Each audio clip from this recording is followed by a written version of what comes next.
Welcome और welcome back to your channel grand math mentor. तो आज के वीडियो में हम सीक्वेंस के ही चैप्टर में सब सीक्वेंस और कुछ सीक्वेंस से रिलेटेड इंपॉर्टेंट थ्योरम्स हैं, उनके प्रूफ्स देखेंगे। ओके, आपका सीक्वेंस वाला चैप्टर ऑलमोस्ट कंप्लीट हो चुका है। ये लास्ट की कुछ चीज़ें हैं जो इसमें बची हुई है, वो आज हम इनमें कंप्लीट करने वाले हैं। तो सबसे पहले हम देख लेते हैं सब सीक्वेंस क्या होता है। देखो, जैसे नाम से पता चल रहा है सब सीक्वेंस, तो जैसे आपने पहले सुना होगा सेट होता है, फिर आपने सुना होगा सबसेट होता है। तो सेट की डेफिनेशन जो भी होती है, मान लीजिए ये आपका सेट है, तो इसमें बहुत सारे एलिमेंट्स होते हैं। इन एलिमेंट्स में कुछ एलिमेंट्स आपने इकट्ठा किए और वो एलिमेंट्स आपने एक और दूसरे सेट में डाल दिए। मान लीजिए ये वाले एलिमेंट्स आपने किसी और सेट में डाल दिए, तो ये क्या हो गया, क्योंकि ये इसी के एलिमेंट्स हैं तो ये इसका सबसेट हो जाता है। ठीक है, तो उसी तरीके से सब सीक्वेंस भी होता है। तो सबसे पहले हम इसकी फॉर्मल डेफिनेशन देख लेते हैं कि सब सीक्वेंस होती क्या है। तो देखिए, सबसे पहले आपकी मेन सीक्वेंस होगी SN be any sequence if N1 N2 Nk be a strictly increasing sequence of positive integers। that means अगर I j से greater than है तो Ni भी Nj से बड़ा होगा। then the sequence Sn1 Sn2 Snk is called a subsequence of Sn। ठीक है, तो देखिए समझ लेते हैं इसको क्या मीनिंग है इसका। तो देखिए, मान लीजिए आपके पास कोई सीक्वेंस है S1 S2, कहीं पे Sn आएगा, dot dot dot dot infinite तक जाती है सीक्वेंस। तो अगर आपके पास ये सीक्वेंस है, अब आपको इसकी सब सीक्वेंस बनानी है, तो आपको क्या करना होगा, इसी सीक्वेंस के कुछ टर्म्स, मतलब सीक्वेंस के जैसे ही इनफाइनाइट टर्म्स आप इसमें से इसी के टर्म्स आपने छांट के किसी एक दूसरे सेट में रख दिए। जैसे यहाँ पे आपने S3 लिख लिया, यहाँ पे S7 लिख लिया, S10 लिख लिया, डॉट डॉट डॉट कहीं से Sk लिख लिया, डॉट डॉट डॉट इन्फिनिटी तक कुछ ना कुछ एलिमेंट्स आपने इनमें से छांट लिए। क्योंकि ये जो एलिमेंट्स है सेम इसी की तरह एलिमेंट्स होंगे, तो ये जो सीक्वेंस आपने लिखी है दूसरी, ये इसकी सब सीक्वेंस हो जाएगी। ठीक है, ये सब सीक्वेंस होगी। अब इसको रिप्रेजेंट कैसे करना है, तो इसके जो नोटेशन होगा, देखो पहली चीज़, सब सीक्वेंस में आपके जो सीक्वेंस के टर्म्स हैं, ओरिजिनल सीक्वेंस के टर्म्स को आप आपस में ऑर्डर इनका चेंज नहीं कर सकते। फॉर एग्जाम्पल, आप S3 आपको पता है मेन सीक्वेंस में S7 से पहले ही आया होगा, तो आप सीक्वेंस में ऐसे नहीं लिख सकते, पहले आपने S7 लिख लिया फिर आपने S3 वाला टर्म लिखा है। ठीक है, तो सब सीक्वेंस में ऑर्डर आपका प्रिजर्व रहता है। तो यही वाली बात इसमें यहाँ पे इन्होंने मेंशन करी है, जो इसकी डेफिनेशन है। यहाँ पे इन्होंने यही कहा है कि अगर आपने N1 N2 Nk, क्यों, क्योंकि जैसे नॉर्मली सीक्वेंस में आप SI करके डिनोट करते हो, तो इसमें आपको SNI करके डिनोट कर रहे हैं। NI इसलिए क्योंकि 1 2 3 सारे टर्म्स तो लिए नहीं है, कुछ कुछ टर्म्स लिए हैं।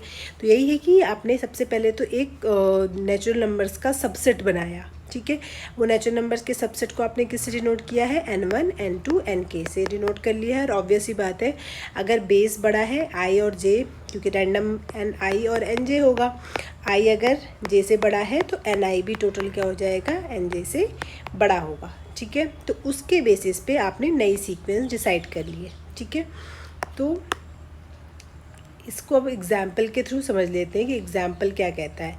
एग्जाम्पल अगर हम इसका लेते हैं, तो सब मान लीजिए आपने कोई सीक्वेंस ले ली है, वो है आपकी -1 की पावर n। -1 की पावर n ओरिजिनल सीक्वेंस होगी। इसके टर्म्स अगर आप लिखेंगे तो -1 1 -1 1 -1 सो ऑन करके आपकी सीक्वेंस के टर्म्स बनेंगे। अब इसकी मुझे सब सीक्वेंस बनानी है, तो सब सीक्वेंस बनाने के लिए क्या हो जाएगा, सब सीक्वेंस को हम डिनोट कैसे करते हैं, अगर आपने ओरिजिनल सीक्वेंस को Sn से डिनोट किया हुआ है, तो सब सीक्वेंस को आप SNI से डिनोट करेंगे। ठीक है, और इस सीक्वेंस की वैल्यू कैसे लिख सकते हैं, आप इसमें रैंडम नंबर लिख सकते हैं। मान लीजिए आपने 1 लिख लिया, देन -1 1, फिर आपने 1 1 लिख लिया। ठीक है, आपने अपने हिसाब से कैसे भी आप अपने अकॉर्डिंग इसका सबसेट ही तो लेना है आपको, तो ये आपने टर्म्स लिख लिए, तो ये क्या हो जाएगी, इसकी एक सब सीक्वेंस हो जाएगी। बहुत सारी सब सीक्वेंस बना सकते हैं, दूसरी सब सीक्वेंस बना लीजिए, इसमें आपने सारे -1 -1 -1 रख लिए, तो ये भी एक सब सीक्वेंस हो गई। इसी तरीके से आप 1 1 1 रख सकते हैं, ये भी एक इसकी सब सीक्वेंस हो गई। इसी तरीके से आप -1 रखिए, 2 1 रख लीजिए, फिर -1 रख लीजिए, फिर 2 1 रख लीजिए। इस तरीके से भी ये सारी ही इसकी एक सब सीक्वेंस है। ठीक है, अच्छा, ऑर्डर का इसमें ज़्यादा कुछ नहीं क्लियर हो रहा होगा, तो हम और एक एग्जांपल ले लेते हैं सब सीक्वेंस के लिए। एक एग्जांपल होता है सीक्वेंस का 1/n। अब इसकी सीक्वेंस के टर्म्स कैसे बनते हैं, 1 1/2 1/3 1/4 dot dot dot 1/n so on. तो इसकी जब आप सब सीक्वेंस बनाएंगे, तो मान लीजिए मैंने लिख दिया 1/2 1/4, 1/6, 1/8 डॉट डॉट डॉट डॉट, ये इसकी सब सीक्वेंस हो गई। तो ध्यान रखिएगा, अगर मैं कहीं पे ये लिखा हुआ है 1/4, 1/6, 1/2, 1/8, 1/16, 1/10 सो ऑन, तो ये एक सब सीक्वेंस नहीं है। क्यों सब सीक्वेंस नहीं है? क्योंकि इसमें ओरिजिनल सीक्वेंस के टर्म्स का ऑर्डर प्रिजर्व नहीं है। जैसे इसमें 1/2 जो है 1/4 से पहले आना चाहिए, बट यहाँ पे 1/2 1/4 के बाद में आ रहा है, ठीक है। तो इसमें सीक्वेंस का जो ऑर्डर है वो प्रिजर्व नहीं है, तो ये सब सीक्वेंस काउंट नहीं होगी, ये सब सीक्वेंस होगी। तो आई होप आपको सब सीक्वेंस वाला टर्म समझ में आ गया होगा कि सब सीक्वेंस क्या होता है। दो चीज़ें बस मैं यहाँ पे फटाफट बता देती हूँ कि सब सीक्वेंस में और लिमिट में क्या उनके बीच में क्या रिलेशन होता है। तो मान लीजिए आपके पास कोई भी ओरिजिनल सीक्वेंस SN है, ये कन्वर्ज कर रही है L की तरफ, तो इसकी जितनी भी सब सीक्वेंस आप बना लीजिए, कोई भी कैसी भी इसकी सब सीक्वेंस बनाएगा तो उसकी भी लिमिट कितनी आएगी? L आएगी, ठीक है। अगर ये कन्वर्जेंट है तो ये भी कन्वर्जेंट होगी, और अगर इसकी लिमिट L है तो इसकी सारी सब सीक्वेंस की जो लिमिट होगी वो भी क्या होगी? L ही होगी। इसी तरीके से ये उल्टा नहीं होता, ठीक है। जैसे कि आपने कह दिया एक सब सीक्वेंस है और एक ओरिजिनल सीक्वेंस है, अगर आपने सब सीक्वेंस बनाई और बाय चांस क्या आ गया? वो कन्वर्जेंट आ गया, और कन्वर्जेंट है किसी लिमिट L की तरफ, तो ज़रूरी नहीं है कि जो आपकी ओरिजिनल सीक्वेंस है वो भी कन्वर्ज होगी, ठीक है, और उसकी लिमिट L ही आएगी, ऐसा ज़रूरी नहीं है। एग्जाम्पल देख लेते हैं, जैसे कि 1/n है, ये कन्वर्जेंट होती है तो, और इसकी लिमिट कितनी होती है? 0। तो आप इसकी कोई सी भी सब सीक्वेंस बना लीजिए। मैंने मान लीजिए जैसे इसमें है तो मैंने इसके सिर्फ इवन वाले टर्म्स की एक सब सीक्वेंस बना ली, 1/2, 1/4, 1/6 सो ऑन। तो इसका जनरल टर्म क्या बन गया? 1/2n टाइप की हो गई। तो 1/2n टाइप की हो गई, इसकी लिमिट अगर आप निकालेंगे तो 0 आएगी। तो देखिए ये भी कन्वर्जेंट, कोई सी भी आप इसकी सब सीक्वेंस ले लीजिए, और टर्म्स की ले लीजिए 2n+1 टाइप की, तो ये भी जो होगी इसकी भी सीक्वेंस की जो लिमिट आएगी वो 0 ही आएगी। तो अगर ओरिजिनल सीक्वेंस कन्वर्जेंट है तो उसकी सारी सब सीक्वेंस भी सेम ही लिमिट की तरफ कन्वर्ज करेंगी। लेकिन अगर जो मैंने इसका दूसरा वाला पोर्शन बताया था कि अगर कोई सीक्वेंस मान लीजिए -1n है कोई सीक्वेंस, और इसकी लिमिट हमने यहाँ पे अगर देखें -1 1 -1, ये इसके टर्म्स होते हैं डिफरेंट, इसकी लिमिट नहीं आती क्योंकि ये कन्वर्ज नहीं करता, ठीक है। लेकिन अगर मैंने इसकी सब सीक्वेंस इस टाइप की बना ली, सारे टर्म्स जिसमें 1 1 है, तो ये कन्वर्ज करेगी, और इसकी लिमिट कितनी आती है? 1 आती है।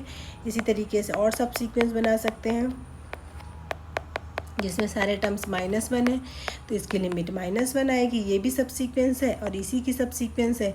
एक सब सीक्वेंस की लिमिट 1 आ रही है, दूसरी सब सीक्वेंस की लिमिट है -1 आ रही है। लेकिन आप और भी सब सीक्वेंस ऐसी बना सकते हैं जिसकी कोई लिमिट नहीं आ रही हो, इसकी कोई लिमिट नहीं आएगी।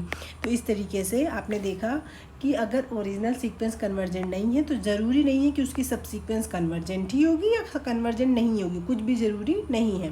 और अगर कन्वर्ज कर रही है तो वो अलग अलग लिमिट की तरफ कन्वर्ज कर सकती हैं, ठीक है।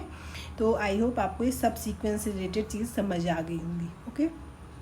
अब बात कर लेते हैं कुछ इंपॉर्टेंट थ्योरम की जो हमने सीक्वेंस में हमने यूज़ करी हैं पर अभी तक प्रूफ नहीं किया है, तो हम यहाँ पे इस चैप्टर में इसको प्रूफ करने वाले हैं, ठीक है। तो सबसे पहला है आपके पास, every convergent sequence has a unique limit. मतलब अगर कोई सीक्वेंस है वो अगर कन्वर्जेंट है, let sequence SN is convergent sequence then it has a unique limit. आपको ये प्रूफ करना है। तो अब आपको पता है कि कन्वर्जेंट है तो उसकी लिमिट आ रही होगी, ठीक है। तो let SN is a convergent sequence, and चूँकि यूनिक लिमिट है तो आपको यूनिक लेने के लिए ये अगर आपको यूनिक लिमिट प्रूफ करनी तो आप कह सकते हैं कि ऐसी कन्वर्जेंट सीक्वेंस है जिसकी 2 लिमिट आ रही है, यूनिक नहीं है, ठीक है। एंड से L and L' both are limits of sequence SN. Limits of sequence SN. अगर यूनिक नहीं है तो कम से कम 2 तो बनेंगी, ठीक है। तो अब देखिए आगे क्या करना है। अगर 2 लिमिट लेके जा रहे हैं कि मतलब एसएन जो है वो एल की तरफ भी कन्वर्ज कर रहा है, एसएन जो है वो एल डैश की तरफ भी कन्वर्ज कर रहा है। अगर मैं लास्ट में ये प्रूव कर दूं कि एल और एल डैश तो सेम ही है, तो इसका मतलब क्या हो जाएगा कि आपकी जो सीक्वेंस की लिमिट है वो यूनिक है, सेम ही है दोनों के दोनों। जब एल और एल डैश सेम ही हो जाएंगे तो दिखने में आपको लग रहा है अलग है, बट लास्ट में वो दोनों सेम आ जाएंगे, तो लिमिट कैसी हो गई, यूनिक हो गई। तो सबसे पहले हम यहाँ पे डेफिनेशन लगा लेते हैं कन्वर्जेंस की। तो यहाँ पे एप्सिलॉन डेल डेफिनेशन आपके काम आएगी। तो पहले वाले केस में क्या ले लीजिए, एस एन जो है वो किसकी तरफ कन्वर्ज कर रही है, एल की तरफ। तो क्या डेफिनेशन होती है, एप्सिलॉन डेल डेफिनेशन के अकॉर्डिंग आप क्या लिखते हैं, for every epsilon greater than 0 there exist a natural number m1 such that, कि आप क्या लिख सकते हो, mod of S N minus L का मॉड लेस देन एप्सिलॉन हो जाता है for every N greater is equal to m1, ठीक। इसी तरीके से एस एन किसकी तरफ कन्वर्ट कर रहा है, अगर एल डैश की तरफ कर रहा है तो इसकी भी अपनी एक डेफिनेशन हो जाएगी। तो इसमें क्या डेफिनेशन लिखोगे, for every epsilon greater than 0 there exist a natural number m2 belongs to capital N such that S N minus L dash का mod is less than epsilon for every n greater is equal to m2। अब हम क्या कर लेते हैं, चूँकि हम यहाँ पे एप्सिलॉन बाई 2 भी लिख सकते हैं, एप्सिलॉन मतलब एप्सिलॉन बाई 2 हर एप्सिलॉन के लिए आता है, तो एप्सिलॉन 0 से बड़ा होना चाहिए, तो एप्सिलॉन बाई 2 भी तो 0 से बड़ा ही होगा। तो दोनों ही केस हम यहाँ पे हमने जानबूझ के ले लिए। अब देखिए ये 2 डेफिनेशन आपने शुरू कर दी है। अब क्या करेंगे हम नेक्स्ट स्टेप में, एल माइनस एल डैश का मॉड से स्टार्ट किया हमने, ओके। यानी कि इन दोनों के बीच में गैप कितना है, अगर अलग अलग है तो इनके बीच में गैप होगा। एल माइनस एल डैश में स्टार्ट किया। अब ये 2 डेफिनेशन यूज़ करने के लिए एक और काम कर लेते हैं, थोड़ा इन दोनों डेफिनेशन को कॉमन ग्राउंड पे चेंज कर लेते हैं। तो कैसे चेंज होगा, देखो आप कह रहे हो एस एन एल की तरफ कन्वर्ज करता है जब जब एन आप m1 से बड़ा लगाते हो, ठीक है। मान लीजिए ये रियल लाइन है और यहाँ पे कहीं m1 आ रहा होगा, तो सीक्वेंस के टर्म जब m1 से ऊपर आते हैं तब ये डेफिनेशन होल्ड होती है। एस एन एल डैश की तरफ तब कन्वर्ज करता है जब n की वैल्यू m2 से बड़ी है। तो मान लीजिए m2 यहाँ पड़ता है, m2 से ऊपर के टर्म्स के लिए ये कंडीशन होल्ड होती है। तो ऐसा कौन सा नंबर होगा जिसमें दोनों डेफिनेशन होल्ड हो रही होंगी, ऑब्वियस सी बात है। एक डेफिनेशन इस रीजन के लिए होल्ड हो रही है, इससे आगे सारे रीजन के लिए, दूसरी डेफिनेशन इस रीजन से आगे के लिए होल्ड हो रही है। तो दोनों का कॉमन रीजन कौन सा हो गया, ये वाला, यानी कि m1 m2 में जो भी बड़ा एलिमेंट है उसके लिए दोनों डेफिनेशन होल्ड होगी।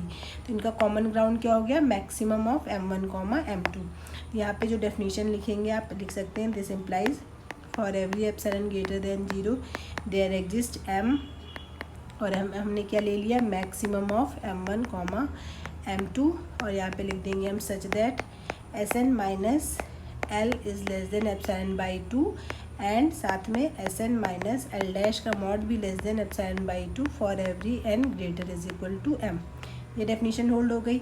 अब हमारे पास आगे का स्टेप हम स्टार्ट कर लेते हैं, दोनों के बीच में गैप देखते हैं। L minus L dash is equal to L plus S N कर लीजिए, माइनस एस एन कर लीजिए, माइनस का एल डैश कर लीजिए, ठीक है। अब इनको एक साथ लिख लेते हैं, इनको एक साथ लिख लेते हैं। तो ये हो जाएगा आपके पास S N minus L dash plus का ये एल माइनस एस एन हो जाएगा, इसका मॉड। अब आपको पता है less than is equal to आप S N minus L dash का mod of L minus S N लिख सकते हैं। और आपको पता है मॉड में आप अंदर जो है इनका सीक्वेंस आपस में चेंज कर सकते हैं, एस एन माइनस एल लिख सकते हैं इसको, ठीक। अब ये लेस देन हो जाएगा एप्सिलॉन बाई 2, ये भी लेस देन हो जाएगा epsilon by 2 for every N greater equal to m, यानी कि एल माइनस एल डैश का मॉड इज लेस देन आ गया epsilon for every N greater than m। तो इससे क्या पता चल रहा है, एप्सिलॉन आप 0 से बड़ा कुछ भी हो सकता है, यानी कि 0 बहुत 0.0000009 भी लेंगे आप तो भी वो एप्सिलॉन ही हुआ। तो जब भी आपके पास ऐसी लाइन आती है तो इसका मतलब होता है कि एल एंड एल डैश के बीच का जो गैप है वो डिफरेंस है, जो मतलब difference between L and L dash is negligible. अगर ये डिफरेंस जो है वो नेग्लिजिबल है, यानी कि एल माइनस एल डैश का जो मॉड है वो कितना हो गया, 0। This implies L is equal to L dash. तो यानी कि दोनों जो हमने लिमिट ली थी वो सेम है, तो sequence has a unique limit. 2 limit कभी भी नहीं आएंगी अगर सीक्वेंस कन्वर्जेंट है, ठीक है। ऐसा नहीं होगा कि मैंने सॉल्व किया क्वेश्चन तो दूसरी लिमिट आई, कोई और सॉल्व कर रहा है तो कोई और लिमिट आ रही है। अगर कन्वर्जेंट है तो सबकी सेम लिमिट आएगी, ओके। आई होप आपको ये थ्योरम समझ में आ गई होगी। अगला